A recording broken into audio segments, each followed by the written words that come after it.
Before we get started on today's episode, I'd like to introduce you our Black-owned Business of the Week, where we showcase quality Black-owned businesses for you to support every week. This week's business is the 1865 Brewing Company, located in Hampton, Virginia. The 1865 Brewing Company is the first Black-owned brewery in the Hampton Roads area. They have a wide selection from finely crafted Belgian ale and hard cider to fresh coffee and tea for non-drinkers. Be sure to check them out for your next social outing. We live lives very different from those of our parents or previous generations, primarily because of the technological revolution, but for many other reasons, as revealed by the recent global health crisis. On this week's episode of the Infusion Breakdown Show, the Breakdown crew sat down among ourselves to discuss whether or not life is getting harder or people are getting lazier. Let's see what we come up with. So the question we have for today is life getting harder or are people getting lazier? Comment below. Let us know your opinion.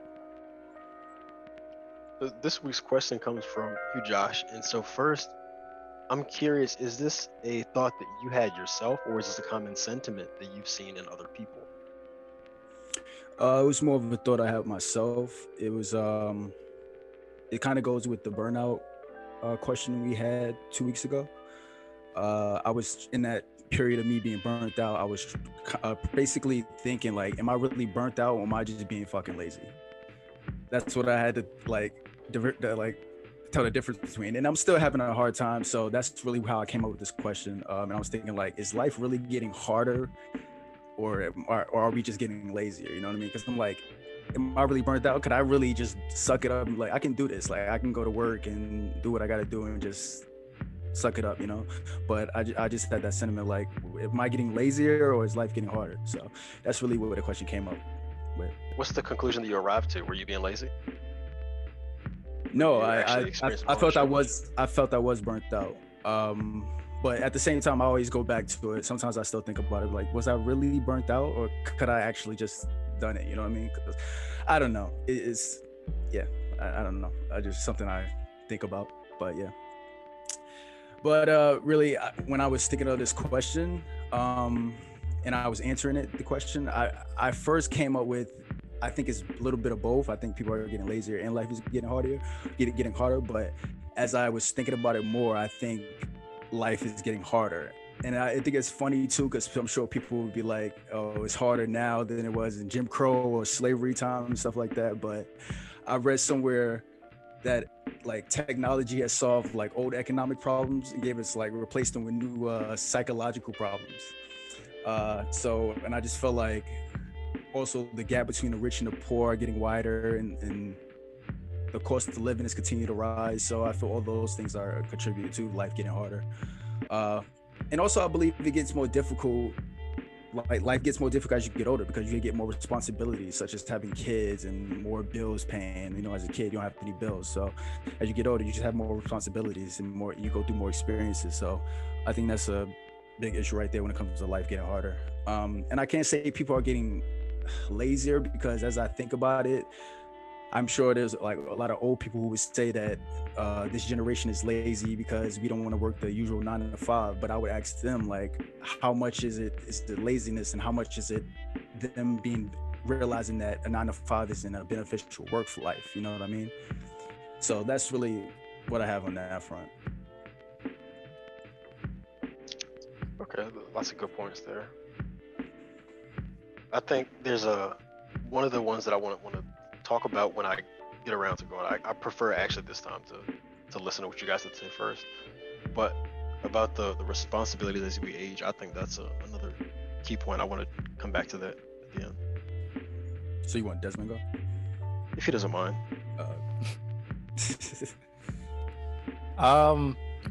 When I honestly think about the question, I think there's no right answer. I think, you know, there's an argument to be made about people being more lazy. And I think you touched on it a bit with technology. Like we've become a more automated society. Like there is still a bit of autonomy and there's a need for like the human touch for things to flow in its natural state, because at the end of the day, humans still have to, you know, service and continue to evolve this technology that's automating all the, you know, processes that used to require that human to fill its role.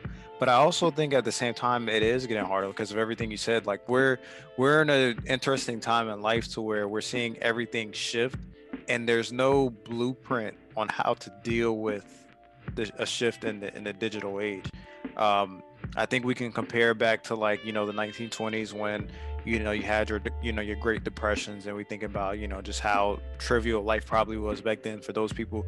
Think through the 60s, you have your civil rights movements and all that, and thinking about how trivial everything was for them. But I think we're dealing with an influx of societal shifts as far as like what we identify as a culture. And I think that I was honestly thinking about this a lot over the past weekend, like completely unrelated to the to this particular topic, but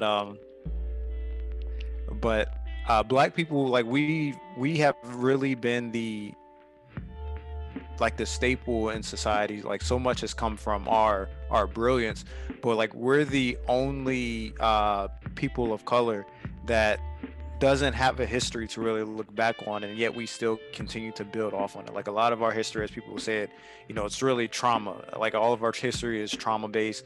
Like we have a lot of excellence, but there's nothing that you can look back on like how people of other cultures can look back on their history and have some like internal like drive and dedication, like to be better than my ancestors, or to take things from their ancestors, because we take from our ancestors things that are trauma based. Even if we're thinking about like Malcolm X, Martin, a lot of what we take from them is trauma based. So I think when we're honestly looking at it, like as people of color, we don't have like clear direction other than the direction that we're choosing, and it has to be a clear and concise directive, even though there's no clear and concise rubric for us to get there. So I think we're as people of color, I think we do have an argument that life is getting a little bit more tougher because the lines really are blurring. Like race doesn't matter as much, but it still matters a whole lot, because it's nice to look back on what your history is and pull a little bit from that. But then I also think at the same time, like to bring it to the 21st century, like there's so many things changing. Like when we look at cryptocurrency, we look at inflation, we look at, like you said, the cost of living. So many things are moving that we're ill prepared to or ill equipped to be prepared for. And so as we think about how competition is raising, like if we think about how the golden standard 10-15 years ago was to have that college degree, and it could set you up for a job to where when you get out of college, you can move out of mom and dad's house, or move out of the dorms and go straight into an apartment or things like that.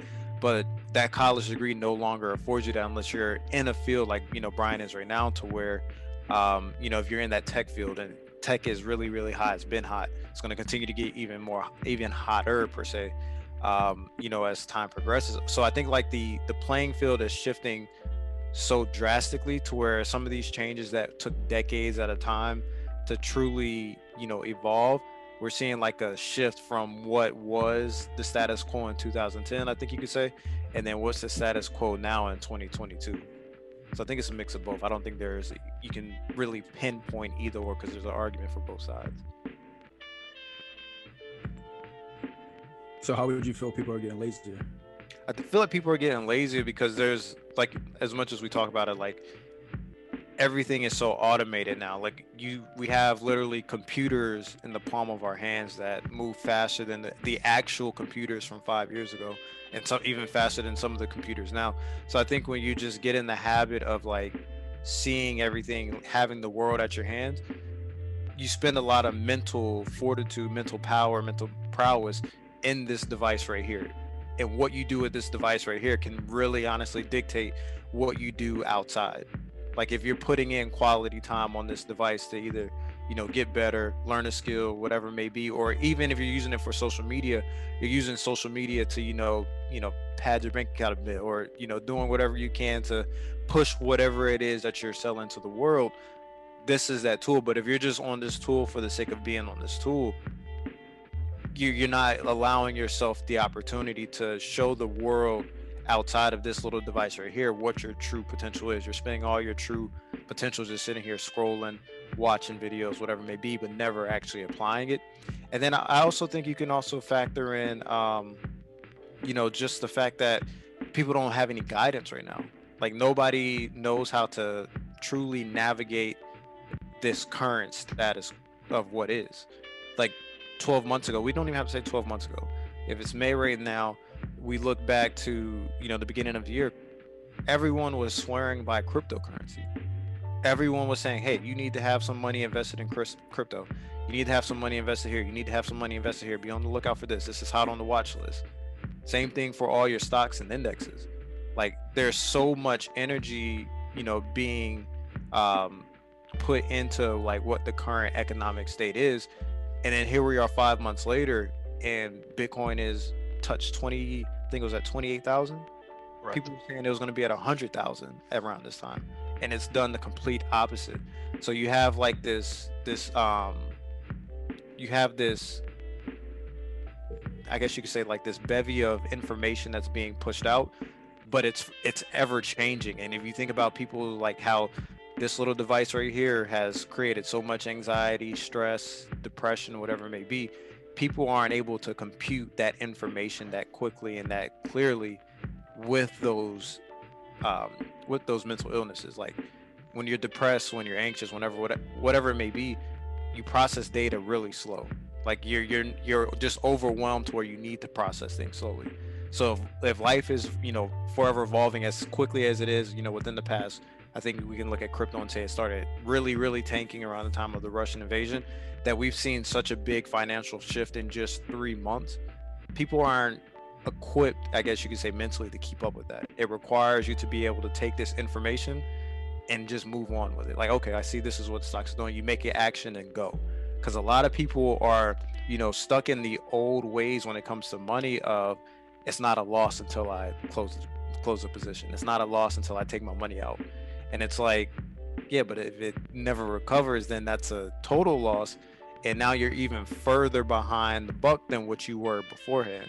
So I think it's a lot of things, man. Like I don't want to sit here and say that, you know, school or whatever it may be has ill prepared us to be successful, because I think it's always what you make it.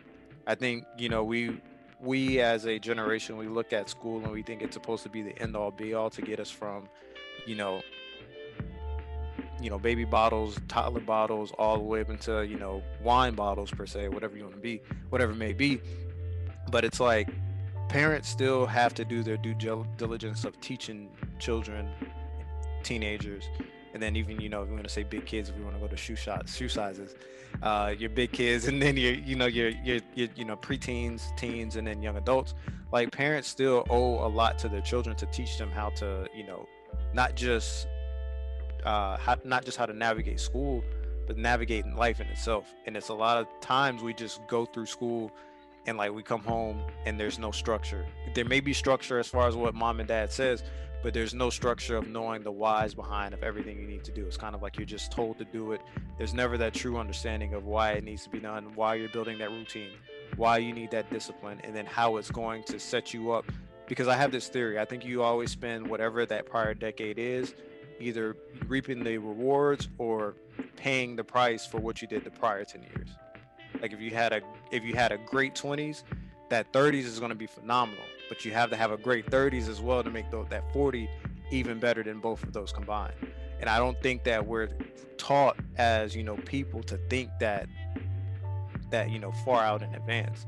I think we're always thinking about the next day or maybe the next week, or in some cases what happened yesterday or what happened last week, or if it's trauma related, what happened 3, 4, 5 years ago. Like there's a lot of things that we haven't learned how to navigate that factors into why we may deem someone lazy when, hey, they maybe just haven't reconciled their trauma and it's keeping them in that place. They're maybe not be they're choosing to be in that place because of their own negligence of the self, but they didn't choose to get themselves to that place. So I think there's really a lot of things we have to like factor in, because everything there's a lot of trauma behind laziness. Yeah, for sure. Like think about laziness is a blanket statement. Like we look at somebody that sleeps all day, that doesn't handle, you know, their business as lazy. I mean, if we want to be very, very blanket about it, like somebody that goes to work but doesn't give it their all, whatever it may be. Like I know we can easily think back to being managers at Cloud9, how many people we thought were lazy, but we didn't know anything about them other than the fact that we needed this work done and they weren't doing it. Like, think about it. Think about how much we project without knowing anything about anyone. We just know you've came in, you've given us a little spiel, maybe something you practice in the mirror to get hired, but we don't know anything about your past or whatever that has maybe caused you to have certain reactions. Like, we don't know that much. I will say, like, just from my own personal, you know, I guess you say trials and tribulations, like, a lot of my laziness was, if we want to say procrastination, of course, but it was me not reconciling a lot of the trauma from my past.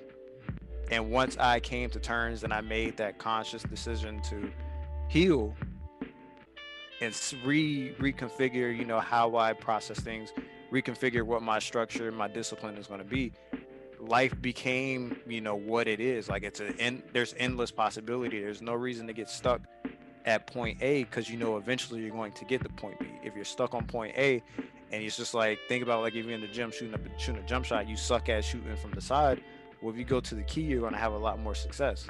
So get as good as you can from the side, but practice where your strengths are at. And that's what I realized is, like, you got to play to your strengths at the end of the day. And a lot of people aren't just taught that. It's like, hey, you got to go, you got to do whatever it is that is required, because even as parents, the first thing we hear when a kid comes out the womb or before it is, it's no longer about you, it's about the kid. Well, if I'm going to be providing for the kid, teaching the kid, giving the kid a place to sleep, then I'm pretty sure it's still a bit of about me, but I have to make sure that everything I now do sets the kid up to be successful. Things of that nature. Like, same thing applies if you want to, you know, look at, you know, like marriage. It's still the end of two individuals, but the unionship has to be courted appropriately. Like, you still have to grow as individuals, but we get so consumed with the thought of the union that the individual is neglected. And we know anytime neglect comes into any type of picture, there's going to be a bit of laziness that occurs. You're putting, you know, 5-10% into that unionship that you used to put into work. So now your boss is looking at you like, oh, well, you know, you're not doing what you used to do. You're getting lazy. You're not doing the things that got you to where you wanted to be. You're not evolving anymore. You're getting a little lazy. But that's because you're putting that percentage, that effort into some other things. Like, we're not taught balance at the end of the day. I think we learn balance through like our own trials and tribulations, experiences, whatever it may be.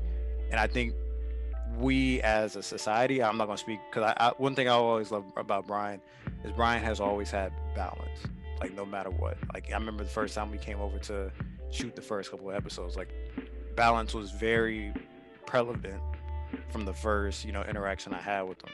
And, like, one thing I learned in my mid-20s, like 25, 26, was balance. And I realized that had I learned balance maybe in my teenage years, I would have been far more successful in those years for my 20s to be way more fruitful than what they were. I know it was long-winded. It was needed. I mean, I think that was a nice explanation to how laziness is bred through, I guess, pretty much what we talked about.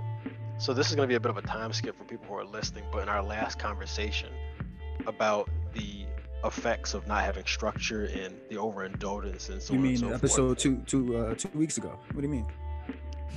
A time skip, Josh. Don't do this to me, man. But so those are really good points, but I kind of wanted to look at why exactly might someone say life is harder. So I looked at just a few major indicators that I thought that might not be discussed here, so we could have a more full picture of what might be the case. And so I look at violent crime. So I looked at some statistics on that, and violent crime is approximately half of what it was in 1990. I also looked at infant mortality. So infant mortality is back in 1935, it was around 6%, maybe a little higher. And now we have in the year 2000, I think, or 2000 or 2014, I don't have the year in my notes here, but it was down to 0.7%. I look for median income of full-time workers over, this is a document that I found, this brilliant PDF from the government site. I can drop that in the link as well for the viewers so they could look up on this data. But 50-year trends, so it was 37,000 for men in 1960 to $50,400 in 2014, and women saw a similar increase from 22,800 in 1960 to 39,600 in 2014. I also looked at poverty. So poverty saw an exponential increase over the median household income from 1966 to 1990, then again to 2014. Same PDF if you're interested. And then let's think just about the advances in technology. So you guys talked about, and I'm glad you brought this up, was that you're right, technology has evolved a lot faster than we have, in the sense of like we have the same brains as our ancestors did, essentially like the same hardware, human hardware. But technology has evolved far faster. If you guys are familiar with Moore's laws, so the number of transistors we're able to put in a circuit, it also doubles every 2 years, while the price of the same computer is halved every 2 years. So that was a model observed by this guy. I believe his full name, I don't know, but anyhow, his last name was Moore. And so this was observed back in 1960 something, and that's been true every year since then. And it's been in like a straight line pretty much in that direction for the speed by which technology has grown. And so you just look at what that affords us. And so with the technological advances comes the advances in medicine. So when I was reading Money Master the Game, they have a whole chapter talking about the future and how optimistic it could be. So when that book was published a few years ago, they were talking about this new innovation called the skin gun. So for burn victims, they were able to get cells and print cells inside of the person, on the person's skin, to cover them with their own DNA in order for them to not reject it, so for their body to fully accept it and not to get infections. That was years ago. So if you look back at, like, if you told somebody that was going to be a thing in 1920, they would look at you like you were crazy. And also we look at prosthetics. Prosthetics have come a huge way from what they used to be in terms of like the articulation, the way that they can move, the way that they mimic the actual human motions. And then we look at even, I'm kind of reluctant to say the V word just because of censorship. I'm not saying anything controversial, but vaccines, for example, they've come a long way. Like our understanding of the human genome and just the speed by which we can in science understand and come up with a vaccine over that short of a period of time. Like we have to have a fundamental understanding of how the body works. And so over time, our understanding of that biology, all that medicine has increased. And so with those, I really have to say that I feel that life is getting easier. And I do think people are getting lazier. And I will say this, but I can understand the argument against that. But I really do think it depends largely on the time frame you're looking at. So of course, on the long scale, there's going to be ebbs and flows, I do feel. But if you just look at the individual's lifespan, like your life, in the micro, you could say, okay, Des, so you know that the recession's coming. We might be in the beginning stages of it. You could say we are, just because of what's going on. So you could look at that and say, okay, life is getting harder. But you know the market corrects itself, just to be in financial terms. So over time, the chart looks like this. But now it might be dipping. So we might be experiencing one of the downturns and think that, okay, life is getting harder. And it could last longer than what you think. And it might not be strictly in terms of finance. It could be in terms of, like Des was saying, your 20s preparing you for your 30s. Maybe your 20s are rough, but you course correct and you start to improve and apply some of the lessons that you learned in your 30s, which is less than ideal, but it happens. And then same thing with 40s, 50s, 60s. Like what happens today was put in motion by things that occurred before. And so I think that we have zoomed in too far when people say that life is getting harder. They don't really zoom out and just to put things in perspective.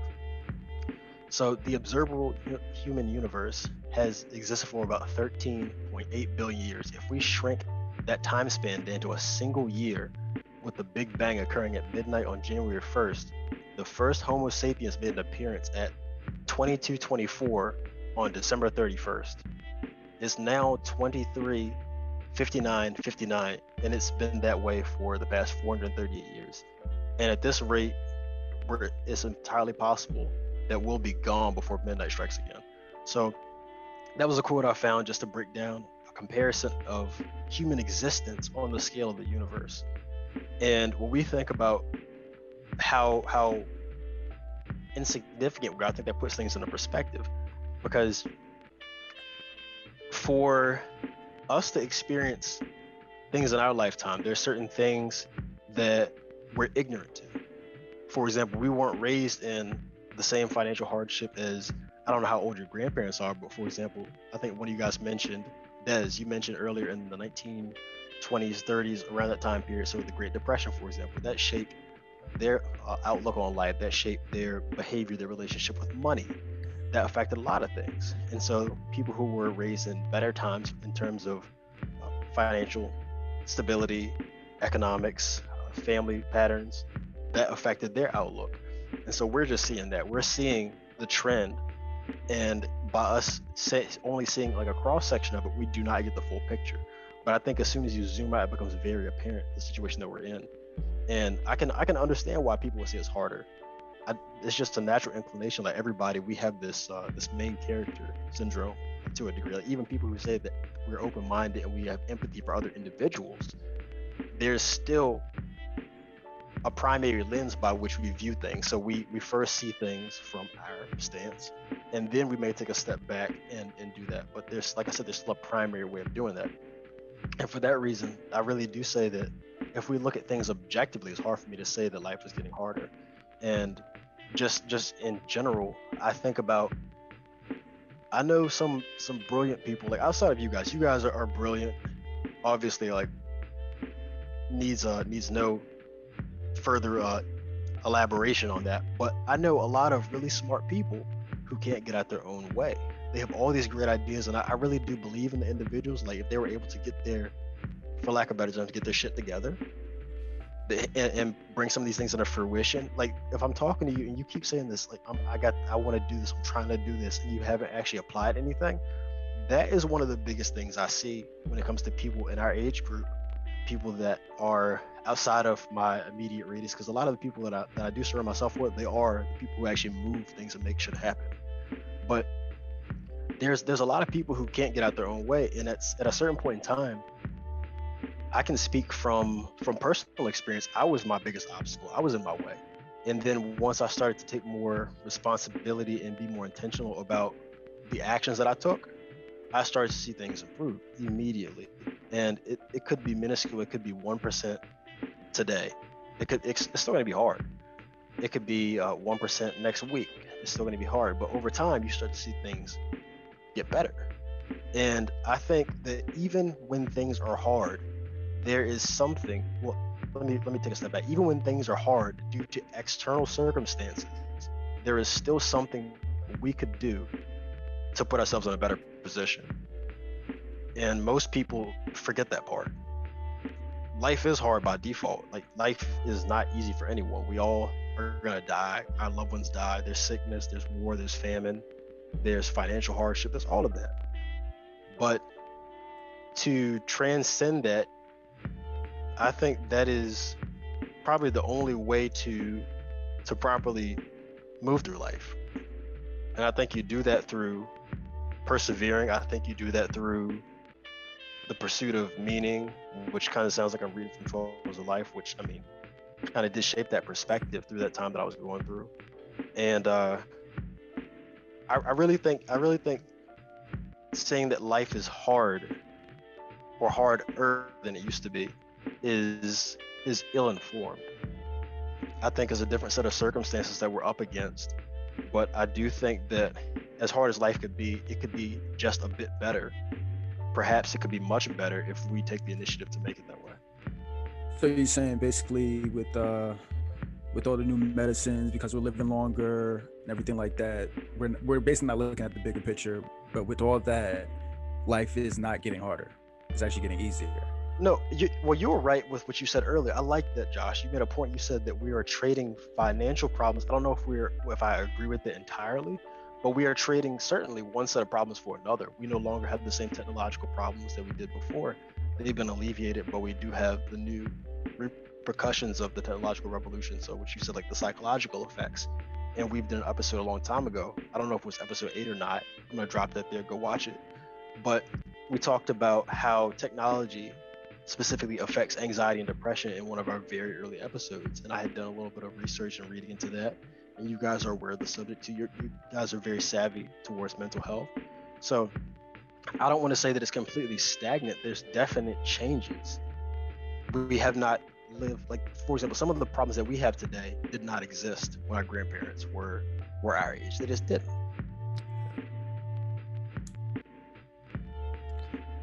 No, I agree 100%. I think the thing we can look at in comparison to, further, I guess you could say, pad your argument, is that grandparents are probably working 60, 70 hours a week, and we have the luxury of a 40. So, I mean, there are things that you can look at from that perspective. Like I said, from the jump, I don't think there's a right or wrong answer. Like, his perspective is like, be grateful for what you have, though. And I mean, a lot of people don't have that. A lot of people don't aren't in that situation, to be A lot of faced. people aren't in what situation? Like, you say, let's say, for instance, you said prosthetics. Like, a lot of people who don't even come in contact with prosthetics, so that's not even their lifestyle. I'm talking about like poor people, like, Correct. in ghetto, like, This is trying to what get money every day for food. That's what I'm talking about. This is what I'm saying. So with the prosthetics, we can say that, okay, well, life is from that perspective, the prosthetics thing does not affect you. That's a perfect example, Josh. You do not need a prosthetic. So you can say, what does that do for me? Yeah. And you're right. You're right, but that's coming from what I said, the first person perspective, with you looking strictly through that lens for yourself. You're not looking at the big picture at all. Yeah, I know. But a lot of people, I know, I agree with you. Like, if you look at the bigger picture, it's definitely easier. But a lot of people don't have that mindset to like look at it like, but a lot of people are healthy now. We're living longer. Babies aren't dying at birth. You know what I mean? Like, we're good. But I'm still over here in the hood.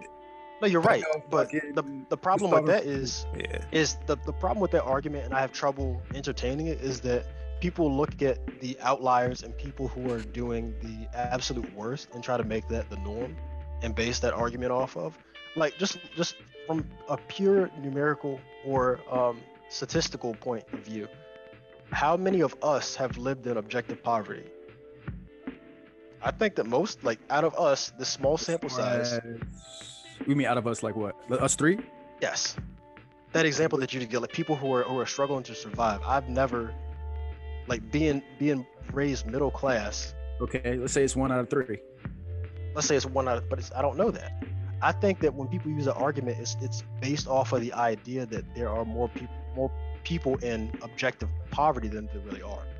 No, I'm saying, like, even if it's 1 out of 3, that's not the majority. That's like, if it is like 1 out of 3, that's not the majority. So it does go with what you're saying. But I was just saying, let's say it's 1 out of 3 of us. Like, only one of us was in poverty or something like that. But what you're saying, that's only 33%. It's not enough. So, hypothetically, and I'm not comfortable basing a decision based off of, I'm not comfortable basing an argument off of an outlier. Yeah, got you. Were you gonna say something, Dave? I mean, I'm gonna be very honest. Like, I do think that as like a civilization, like, we are equipped, I wouldn't say naturally, but as a result of whatever family that we are birthed into, we're pretty much given like and this is, of course, comes down to the parenting, of course, and just your surroundings. And so we're given a perspective that isn't equal to everyone. Like, my perspective, and as Brian said, middle class, our perspectives are going to be different than someone that's lower class, and it's going to be different than someone who's part of the financial elite. So I think it does really boil down to, like, okay, you can say, like, as maybe as a lower class individual, that prosthetics and all of this, infant mortality, it sounds good, but it doesn't necessarily benefit me. But I think that's a perspective thing, because someone, and I'll say it like me, everything that I do, I get inspiration from something else. So if I'm able to consciously be aware of the progression that has afforded people that have disabilities, to make them pull them a little bit closer to being one whole of what they used to be or what we currently are, Like, that's inspiring. That's that perspective to where you can take something that has absolutely nothing to do with you, but be inspired by it and have growth come from that. Because I think we look at, a perfect example is, none of us are NBA players, but how many times have we been inspired by something that Kobe did, or what Jordan did, or we want to look at baseball, what Jeter or A-Rod did, or for me, I'm a big David Wright fan, whatever David Wright did. Like, we look at them, but we aren't pursuing paths in baseball. We aren't pursuing paths in basketball, but we get inspiration from them to do things and to, show up for ourselves. And so I think, everything is perspective based. And like, one thing I don't ever want to have happen is, like, harsh reality not be given to people. Like, as a society, we are responsible for each and every single one of each other, but you never want to be the person to bear the, brunt of someone else's culmination of bad decisions. Correct. And I think that's the only thing that I like really look at and say, okay, people can be getting lazier because you make that bad decision over and over again. That's your laziness, that's your neglect, that's whatever it may be. But I also understand the other side of what's causing that, and you don't have that ability to shift that paradigm and see that light. You're just seeing whatever that current situation is, and you've never known anything other than that situation. Because someone like me, growing middle class, I could go into poverty, but I have the luxury of both experiences to where I know what it looks like on the other side, but I also see what it is here now. So I have a mental goal of what I want to achieve or what I want to attain again. If you're just lower class, like, that's all you know. Like, sure, turn on the TV, you see the Kardashians, you can see $1 million home listings, but you've never actually felt that. You've never felt the energy that comes with that. Whatever you may feel when you walk into a multi-million-dollar house, or maybe a six-figure house, whatever it may be. You've never been in a workplace where you get to see what people do to get those type of houses or cars, whatever it may be, or you've never been in line with an entrepreneur that can show you how to get it on your own. So if you don't ever have those experiences, then it's really easy for you to say, man, fuck them prosthetics.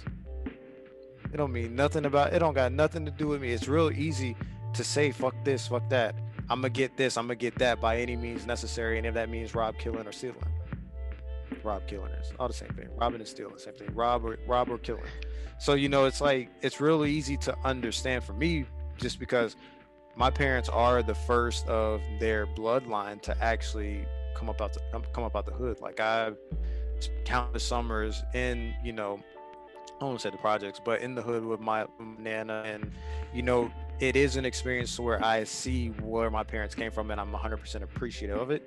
But that's like hindsight 2020. Like, I'm in my late teens, 20s, realizing just what my parents went to get where they're at. So I have that appreciation and that perspective to, never allow myself to get to that point to where I'm not either level with them or doing better than them. And if you come up in a lower class and in society or lower class household, you don't know any better. You only know what you see and what you currently are experiencing.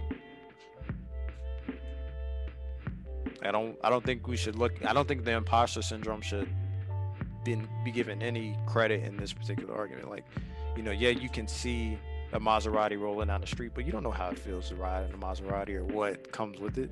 Like, we can easily type in, on our phone, Lamborghini Aventador SVJ, or we can look at the Ferrari 448 or 488 Pista, or any of these nice supercars, but we don't know how to get it. We don't know what it feels like to have it. We don't know what it feels like to live in a custom design home. Like, we just know what we currently know.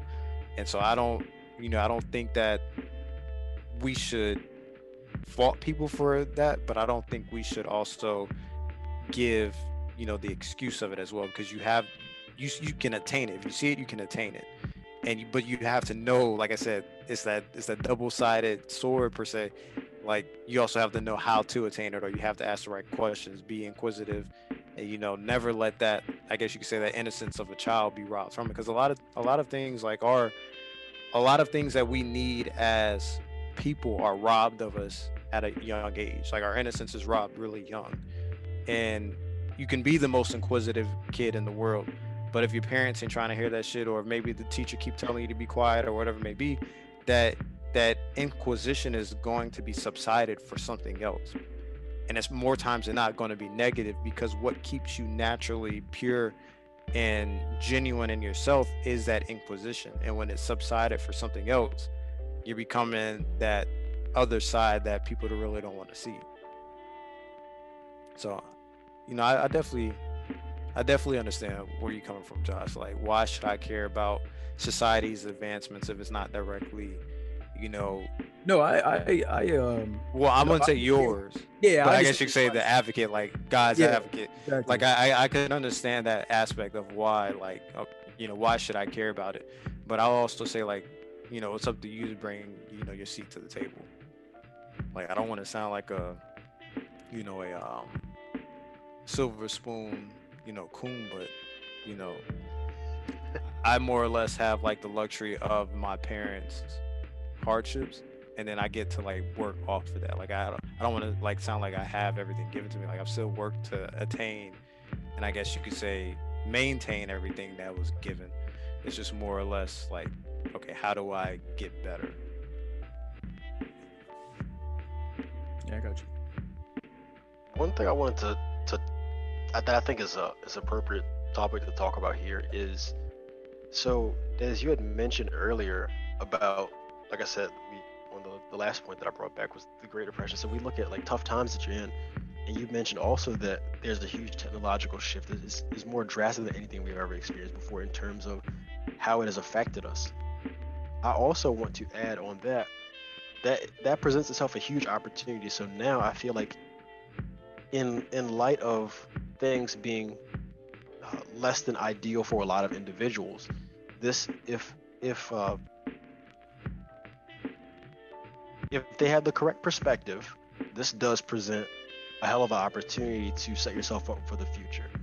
And I wanted to word myself very carefully there because I wanted to make sure my words were not misconstrued. So, like a lot of the people who have amassed fortunes and have built generational wealth in years past, they built that in tough times when the markets were pessimistic, and when everybody else was afraid and didn't want to invest, like Sir John Templeton. Are you familiar with him, Des? I'm not. So a lot of people will consider him like in Money Master Game talk about him. They consider him the greatest investor of the 20th century. And so the way he amassed his fortune, he was raised in poverty, I believe, but he invested $100 in every company that was less than $1, or 100. He bought 100 shares of every company that was valued less than $1 in 1939. And so this was at pretty much the absolute bottom of the market, and that's how he built his fortune. So I'm not daft enough to say that people that everybody should or has the situation to be able to do that. But I'm saying that if through the right set of eyes, with the right perspective, the opportunities are there. Yeah. I think the hardest thing about it though is the information, and of course with information comes misinformation.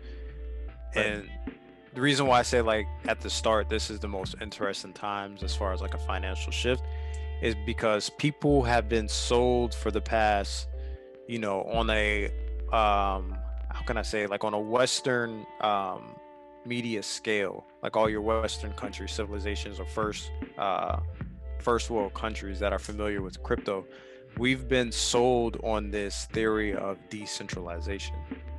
But I think as we see with crypto moving, and I think Ian talked about this recently, how it's moving in line with stocks, that the people aren't owning the majority of these cryptos. Your hedge funds, people who are essentially the managers of these large sums of money that, of course is collected from the people, they are the big players in these crypto markets. So they ultimately have a say. Because if you think about like what hold on for dear life, what coin did that come from, or was it for a stock? HODL. Like there was some I don't know if it was GameStop. I don't think it was GameStop. There was some early crypto to where it was like where that coined the term like hold on for dear life, like don't sell it for whatever reason. And I think like when you get that, and I mean we can easily look at what happened with GameStop, um, where there was a hedge fund that was betting against GameStop, essentially flopping, and then the people went and bought, shares of GameStop to go against that, that hedge fund. Like I think we're at a time to where like money isn't as clear as what money used to be, because we brought a new player into the game that we have no control over. Like even though we think we can obtain control over it, I think that there's a false premise to it. Like I don't. Even with that, I would say this is as close as what people are going to get to a level playing field, just because of so right now, like cryptocurrency and that specific technology has been around for a few years, but it's still incredibly new, and at the very dawn of it, where people where I guess institutions and also retail investors, the average individual, we all started at ground zero. Nobody knew what the hell it was, and we all had to figure it out. And so now people with that have amassed fortunes and who have financial knowledge understand how to utilize it and understand how to I guess make future decisions based off of those assets.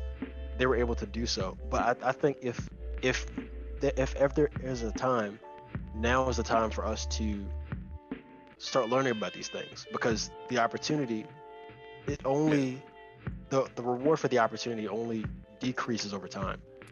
So you don't want to be a spectator watching everybody else learning about this, taking advantage of it, and building fortunes, and you're not.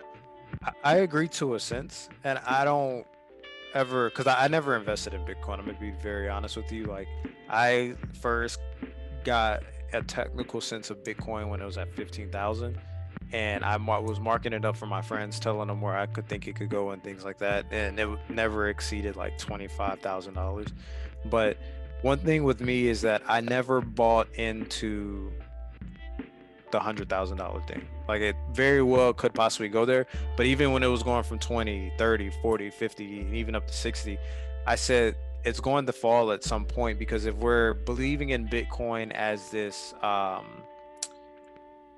like currency of the common folk can't afford $100,000 coin. Right. And so what I was genuinely thinking was like, something's going to happen. Either it's going to come back down to the point where it's like has the stability like gold to be a like a backing of some sort, but I don't even think that's going to happen. I don't think we're ever going to leave a metal. Like I don't think any currency is ever going to be backed by a cryptocurrency. I think it's a little redundant.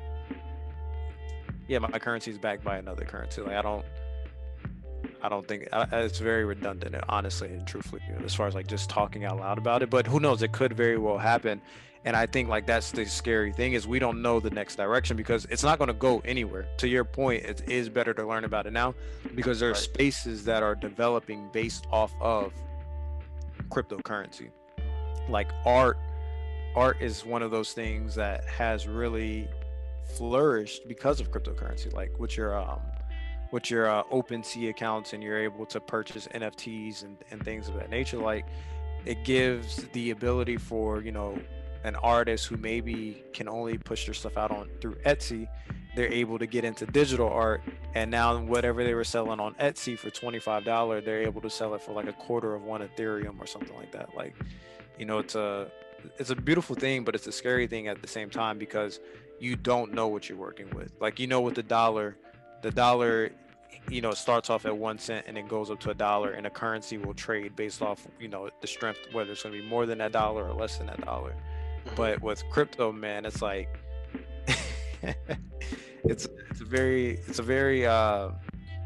scary yet exciting thing. And that's why I was mentioning, like, you have to have the nerves to deal with it, because you will see a lot of red, and green will come fast, but red will come back even faster. So that's why I think people need to be like extremely cautious. And I always try and put it on my Instagram, like, please learn technical analysis before you invest any of your money individually or autonomously or independently, because you can go on Instagram, somebody will say buy Bitcoin and it could be at 40,000. You wake up 2 days later, it's going to be at 32. Depending on how much money, depending on how much money you put into it, man, it's like, that could be a lot of money for you. You might be thinking this is your, make or break point in your life, and you're trying to put, life savings into it. Or if you're a business owner, you're putting, a bunch of the business's capital or equity into it because you want to take your business to the next. Like you're making, I don't want to make it sound like it's irresponsible, but some people do have that perspective to where like, okay, this can be the make or break to get me to the next level, and they put more than what they're willing to lose into, the markets, and they bite back just as quick. And I think the importance of people learning, not to get completely off topic from, laziness and life getting harder, but I think people need to learn technical analysis at some point so you can control where your money is going. And that doesn't necessarily mean to have 100% control, but it means to have the idea or the thought of control to where where price has the potential or the probability to go. Because if you're just investing based off of what somebody told you, that may never happen. But if you have the ability to mark up a chart or look at levels of any sort, you're able to gauge the probability of that number being achieved. Because that's what I do, honestly and truthfully. Like, I've called Ethereum pretty spot on. I said 2 months ago it was going to get to like 1960 levels. It got all the way down, I think, to 1700. But that's because I'm I don't want to say I'm plugged in, but I listen to people that are very sensible in technical analysis who have built connections throughout their trading career. And this is why I say it's very important to build your connections to change your scenery. But I pretty much followed those people, and then I made sure my technicals were clear and concise enough to where I can see that move happening. So if I'm saying like, hey, I think Bitcoin's going to, I called Bitcoin to 27,000 as well around the same time, and it eventually got there. So it's like, if you're gonna invest your money, independently, if you're financially equipped enough, I do recommend getting like a mentor or purchasing like we'll save this for the entrepreneur episode, man. There's definitely a lot. Like, I do want at some point, and hopefully, the listeners is something that you guys are very, in tune with and have a desire to hear, because I've done a lot of my self-discovery has came through trading, and I'd love to have and I'm pretty sure it's in the works somewhere down the line. We'll have a podcast dedicated to all this stuff that we're going to be talking about. Because that would have been a tangent. I mean, it's 8:07 right now, man. We probably would have been talking to like 8:30, 8:45. But yeah, spend your money wisely, invest your money wisely, and sit on. I do recommend, if it's one thing I say, sit on your hands for a little bit longer. I think it's way too early to get overzealous. Because like Brian said, the market has to correct itself. I do have one last closing question of mine. I don't know if you guys had anything else after that, but if there was one skill that you would tell your child or a young person coming up, maybe somebody that's a teenager, I don't know, that you would tell a younger person to master in order to make a profit off of hard times, and it doesn't have to be strict within a financial sense, even though that is extremely important, but what skill would you tell somebody is important for them to master in order to make the best of hard times?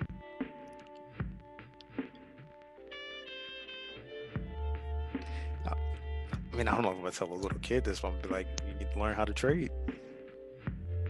You could tell a child that. Yeah, I mean, I don't think that I won't say that, because one of the guys that I trade with, his kid is in middle school, and he is teaching him how to trade. So yeah, I'll say trading, because reason why I'm saying this is because we as traders, we don't own what we're trading. We're trading more or less the price action of a commodity or a currency or a cryptocurrency. So when we look at the Dow Jones or the S&P 500 or Apple or any of these stocks or currencies, when they fall out the air, you guys may think like, damn, somebody is losing a lot of money. No, there is somebody gaining a lot of money that's forcing that move down, because there's people betting against that market. So like, if you can learn like technical analysis, it will make sense why, you know, there's a saying, like Brian said, people make fortunes during a tough financial time, because they're not just buying it back up, they're selling it down as well to increase that capital that is needed when you hit that base to have even more purchasing power when it's time to go back up. So I would say trading is definitely a skill set that I would pass on to my son. I don't know. Is networking a skill? Oh yeah. Yeah, I'll say networking. Try your best to network, because hard times. If you find the right people, then you can. I always feel that it's best. Like it's definitely better that who you know rather than what you know. Definitely better. It's definitely good to know a lot, but who you know is definitely the most important. So I'll say networking would definitely help you get out of hard times, especially if you know the right people. So Certainly. And then through networking and building the list of people who you have access to, who you're acquainted with, you can learn through them. So I agree. That's pretty sound advice. Mine is no surprise, is to master tech. So whatever's at the cusp of or the cutting edge technology at that time, I would say that it's as important for us. Like, we grew up in grade school, we would learn a secondary language in the latter years of high school. So you take your Spanish, your French. Some kids took Japanese, which were few and far between. But I think it's going to be in the future, and probably now, I would argue that it's more important for you to learn how to program, just because this is an emerging market. Like right now, like job market, it's an emerging market because there are more tech jobs than there are people available to fill them, and it's extremely lucrative in terms of pay. And we all know that there is few things will change a person's quality of life more than money, and I think that does allow, like, it's proven to past a certain point, money does not increase your happiness, but money will allow you to set yourself up and take care of things that'll help you level set and then build your foundation off of that. And so I think, like, there is it's incredibly hard to be happy without money, but you can have money and not be happy. So I mean, it's a weird perspective on the matter, but I do think that when it comes down to it, it's much easier to build your foundation off of having financial stability, because then you can worry about other things, and those are more palatable problems, I would imagine. So I got you. learn how to work with intelligent machines. That is a direct line from Deep Work by Cal Newport. Okay. Anything else you guys have? No? I'm good, man. Okay. Well, Des doesn't have a recommendation of the week this week, but I have an album of the week. So this album just came out on Friday the 13th. It's going to be Kendrick Lamar, Mr. Morale, and the Big Steppers. Came out on May 13th, Friday the 13th. So yeah, that's the album of the week. Check it out. It's dope. If you haven't already, of course. By the time it's dropped, though, I'm sure you have. That's all we have? You have anything else you want to announce? No? Okay. All right. We'll see you guys next week. Peace.